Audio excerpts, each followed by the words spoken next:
Hello বন্ধুরা, welcome back to my channel. তো তোমরা সবাই কেমন আছো? আশা করি সকলে খুব ভালো আছো আর সুস্থ আছো। আর তোমাদের সুস্থতা কামনা করে আজকে আমি ছোট্ট একটি ব্লগ নিয়ে আসলাম। তো দেখো, আমি আজকে একটা নতুন রেসিপি বানাবো। এটা সাউথ ইন্ডিয়ান রেসিপি, যদিও আমাদের বাঙালিদের রেসিপি নয়, তবু আমরা এটা বানাই। তো দেখো, আমি আধা কিলোর মতো দই নিয়ে নিয়েছি। তো এটা দইটা নিয়েছি আমি গরুর দুধের দই নিয়েছি। তারপরে দইটাকে আমি এখন ভালো করে ফেটিয়ে নিব।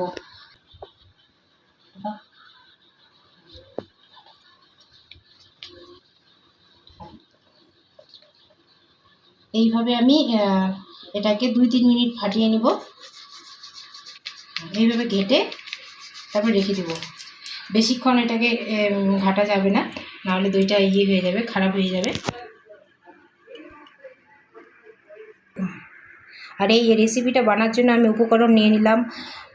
দেখো, শস্য আমি মাঝখানে রেখেছি, কারণ শস্যটা থালার মধ্যে রাখলে এদিক সেদিক হয়ে যাবে। শস্য নিয়েছি, পেঁয়াজ নিয়েছি কুচি কুচি করে কেটে, আদা নিয়েছি, রসুন, কাঁচা লঙ্কা টুকরো করে নিয়েছি, আর কারি পাত্তা। আর আমি শুকনো লঙ্কা অল্প নিয়েছি, কারণ শুকনো লঙ্কাটা আমি বেশি ইউজ করি না। হলুদ স্বাদ মতো, মানে কালার হিসাবে দিতে হবে, আর লবণ স্বাদ মতো দিতে হবে। তো দেখো, আমি সব উপকরণগুলো রেডি করে নিয়েছি। এখন আমি রেসিপিটা বানাবো।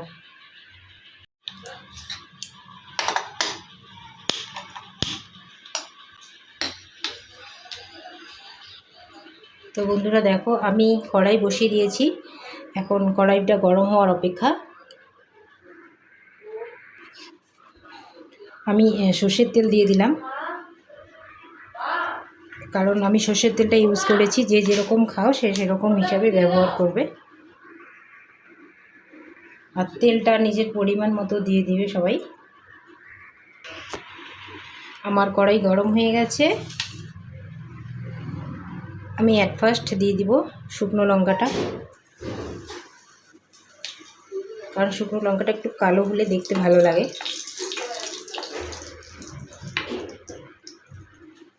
তারপর আমি দিয়ে দিব হালকা মতো সরষের দানা।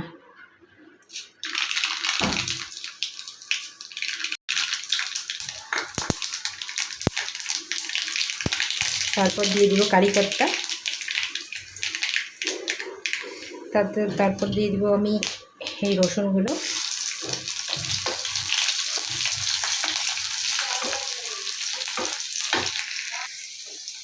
এই মাঝপথে লাইটটাও চলে গেল। এখন আমি দিব এখানে আদা থেতো করে রেখেছি।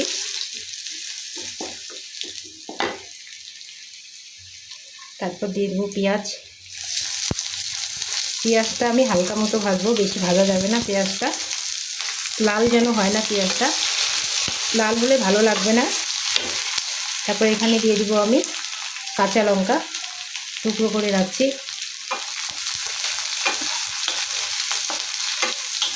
এটা হালকা মতোই ভাজতে হবে।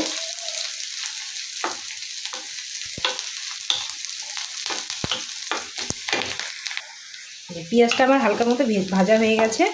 এখন আমি এই ফাটিয়ে রাখা দইটা দিয়ে দেব। দইয়ের সাথে আমি এখানে অ্যাড করেছি বেসনটা, 1 চামচ মতো বেসন দিয়ে অ্যাড করেছি। এটা ঢেলে দিব এখানে।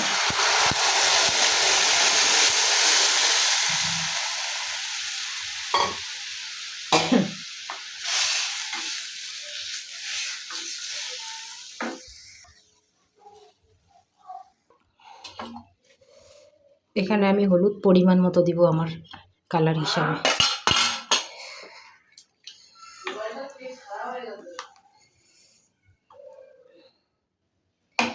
লবণ দিব স্বাদ মতো।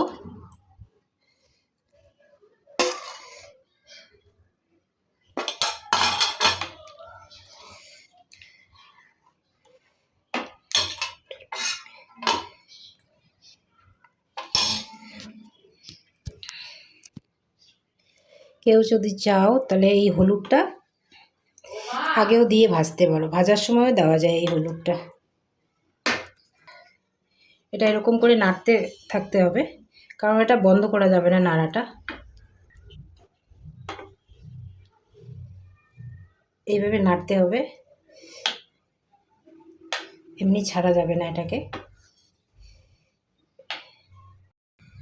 এইভাবে নাড়তে নাড়তে 10 থেকে 15 মিনিট নাড়তে হবে, একটু ভালো করে ফুটবে। আমার দই কারি রেডি হয়ে গেছে, এখন আমি এটাকে নামাবো। হয়ে গেছে এটা।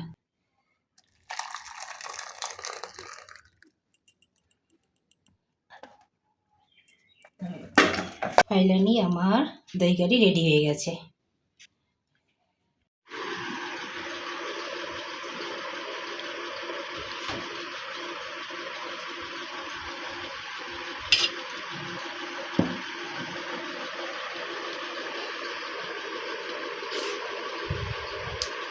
কেমন হয়েছে খাইতে? কারিটা টেস্টি হয়েছে?